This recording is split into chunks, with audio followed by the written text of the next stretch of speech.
for a good amount of time, and now the exam is approaching quickly.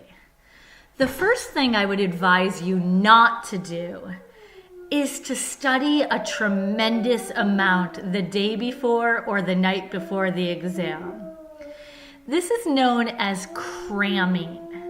The verb cram in English means to try to push or force a lot of information in a very short amount of time, like at the last minute.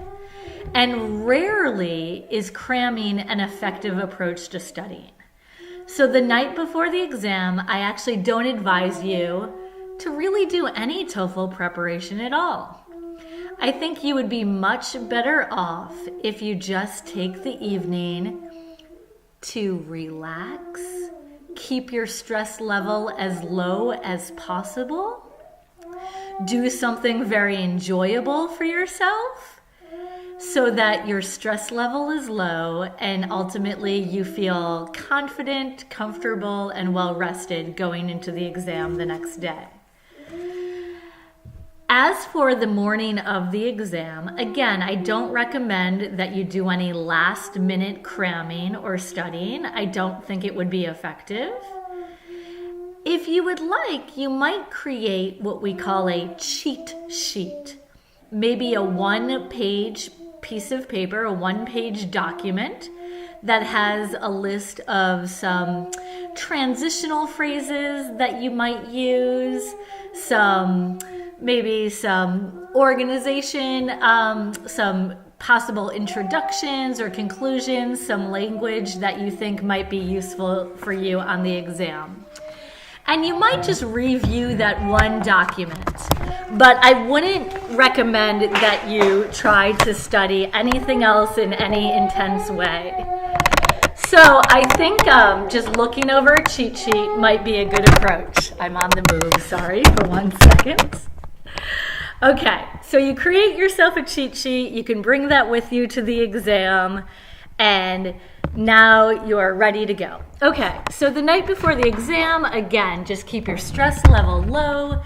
Do something very relaxing and maybe something that you enjoy. Obviously, get a very good night's sleep. I wouldn't recommend that you drink any coffee or caffeine to keep you awake late at night.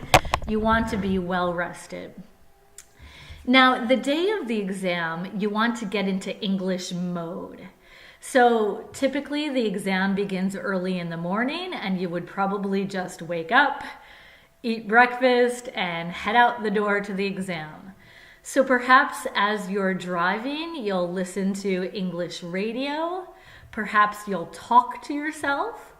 Once you arrive at the exam site, maybe you'll try to engage some other test takers in some conversation, obviously before the exam begins, just to get your brain functioning in English, okay?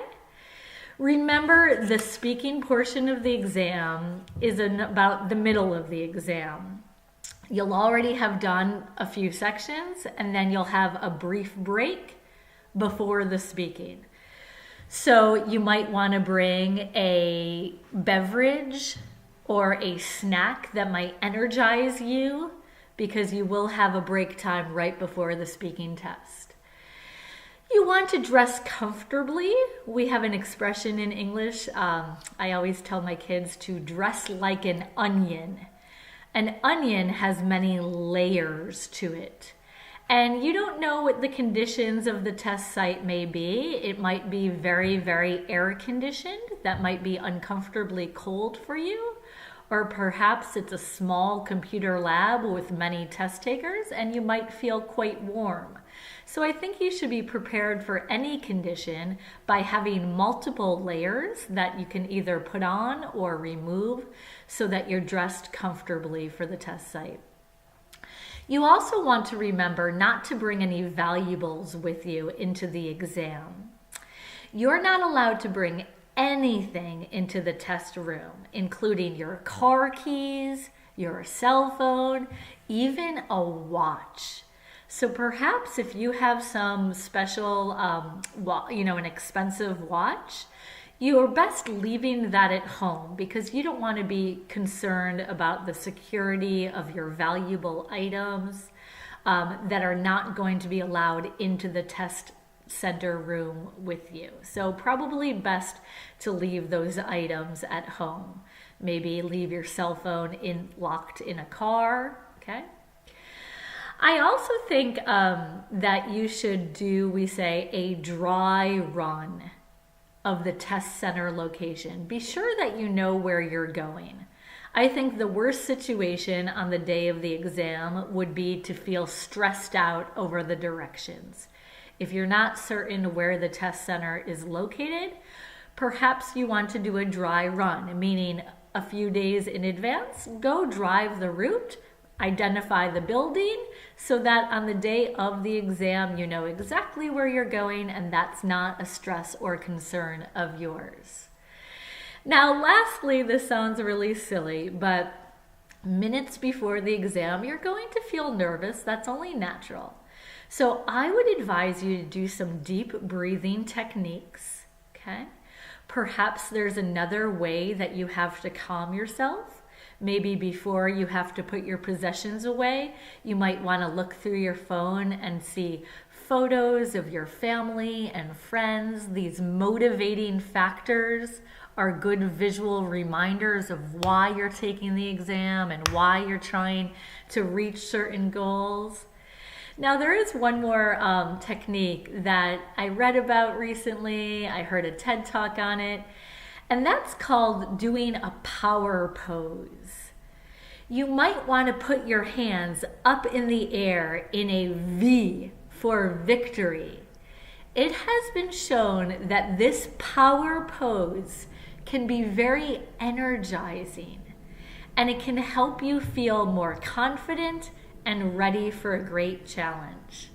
I think I read recently that there was a study done showing people who are born without vision, without the ability to see, when these people participate in an athletic challenge, such as running a race, and they cross the finish line, they do the same typical pose. When a runner crosses the finish line with his or her hands up in this power pose in a V, people who have never seen others do that before do that same motion to show confidence, accomplishment. And that feeling can really propel you into the right mode to begin your exam. So maybe privately in the hallway, you want to get yourself pumped up and energized and do a few of these power poses combined with some deep breathing exercises to control yourself. And now you're ready for the exam. So I hope those tips were helpful for you. I hope you can remember them as you prepare for your upcoming exams. If you want more helpful guidance, in particular in developing your language, okay, we've dealt with the psychological aspect, but what about your language? I would encourage you to check out the services on our website, TOEFLspeakingteacher.com. We have classes that can help you prepare for your TOEFL journey. We have a lot of information on Facebook. Look us up. There's lots of freebies out there on Facebook, a lot of free information. We would encourage you to take advantage of these great offers. So that's all I have for you today. I hope that these tips help you on your TOEFL journey. Best of luck. Bye.